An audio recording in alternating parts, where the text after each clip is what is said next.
एक मूर्ति बनाने वाले 3 मूर्ति लेकर राजभवन पहुंचे।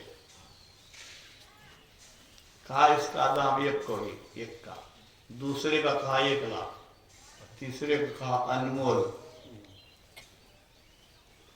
मंत्री को कहा देखो जी इसमें क्या बात है, देखने में तो एक ही जैसा लगता है, एक ही धातु का लगता है, फिर 1 कौड़ी 1 लाख अनमोल, ये कैसे डिफरेंस है।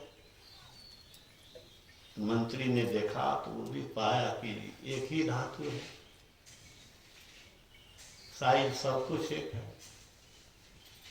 तब उसको एक युक्ति सूझी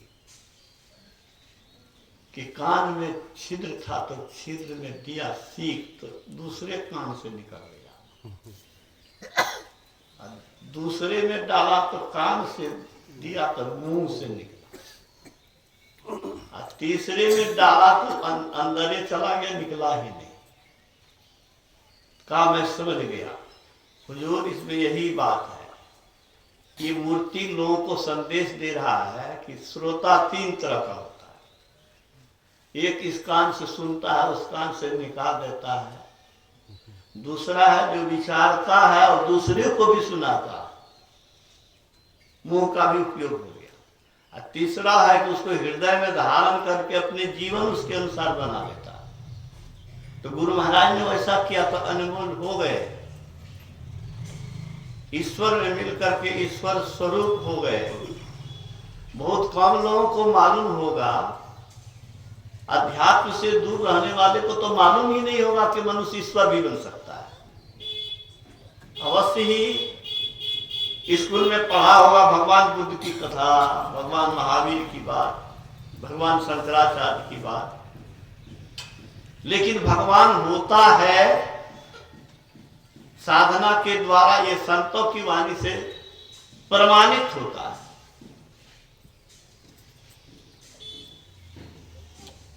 वैशाली में स्कूल में बासा था, खिड़की न किवाड़ थी, कड़ाके की ठंड थी, कुहासा इधर से घुसता था, उस खिड़की से निकलता था। बहुत दिक्कत लोगों को हुई।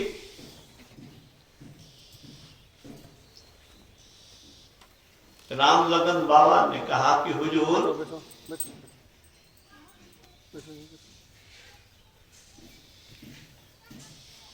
जहां प्रोग्राम नहीं होना चाहिए वहां भी प्रोग्राम देते हैं, अपने भी कष्ट सहते हैं, हम लोगों को भी कष्ट सहना पड़ता है। हमको ख्याल है कि जब निमंत्रण पूर्ण गए तो घोड़ा पर गए थे, तो श्राद्ध का भोज था या संपिंजने का भोज हो, रहना पड़ गया वहीं पर। रात में कड़ाके की ठंड, अब घर वाला कितने को रजाई देगा, कितने को ओढ़ना देगा। हमको ख्याल है कि पलांग जो है उस पलांग को देह पर रखे थे। लाइन गला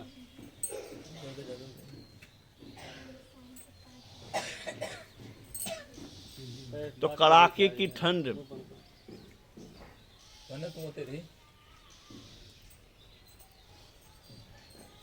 आवाज सुने में दिक्कत नहीं से हंस के पीछे के लोग कह रहे हैं आवाज सुनाई पड़ रही है। टाइम लगते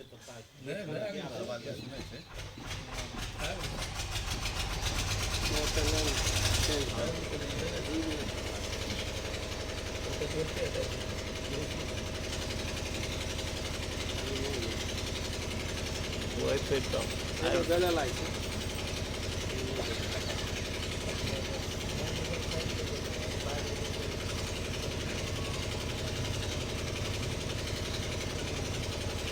जितनी देर सत्संग होगा उतनी देर चलते रहना, अब बंद नहीं करना। अब बंद नहीं करिए, बेटा श्री सदगुरु महाराज की जय। तो रामलगन बाबा बड़े लघु शिष्य थे, कह दिया कि हुजूर को जहाँ प्रोग्राम नहीं देना चाहिए वहां भी देते हैं, अपने भी कष्ट आते हैं, हम लोगों को भी कष्ट आना पड़ता है।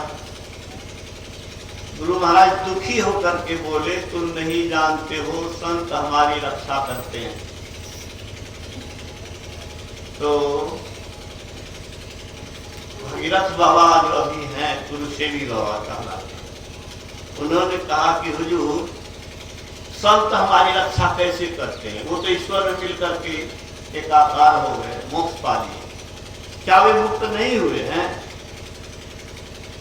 गुरु महाराज ने कहा कि हाँ जी मुक्त हैं, लेकिन अपनी मौज से चेतन शरीर के साथ ही शून्य में रहकर हमारी रक्षा करते हैं। किस कॉलेज यूनिवर्सिटी में सब पढ़ाई होगी? इसीलिए गुरु महाराज ने कहा सत्संग सर्वोत्कृष्ट विद्यालय, संत ही उसका विद्यापीठ है, केंद्र वही है। संत नहीं तो सत्संग क्या?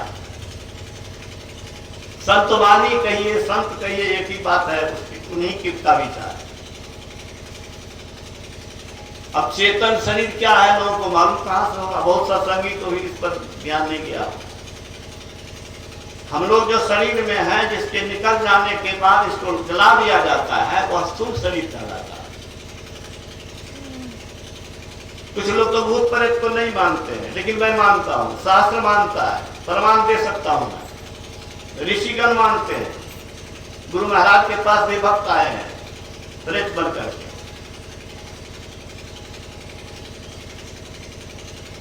कबाड़ वाला जो काम होता है, खिड़की कबाड़ वाला, वह एक था, वो मर गया, तो मर गया तो प्रेत बन कर गया, तो हमारा उद्धार कैसे होगा? तो गुरु महाराज कहे कि प्रेत बन करके आया। तो गुरु महाराज मानते हैं। हनुमान पोद्दार जी गीता प्रेस के संचालक समुद्र के किनारे ध्यान कर रहे थे, प्रेत प्रकट हो गया, डर गए। उन्होंने कहा कि डरिए नहीं, मैं आपका कुछ नहीं बिगाड़ूंगा, मैं अपने कल्याण के लिए आपके पास आया हूं। मेरे परिवार वाले को कह दीजिए कि मेरा कल्याण के लिए इसी तरह का सत्संग आयोजन कुछ जग करे।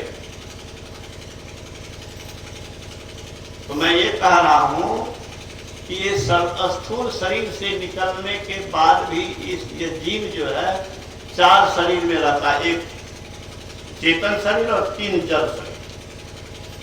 और सूक्ष्म शरीर है, कारण शरीर है, महाकारण है और कैवल्य। चारों जड़ शरीर जिसका खत्म हो गया, चेतन शरीर जिसके साथ है वह मुक्त है।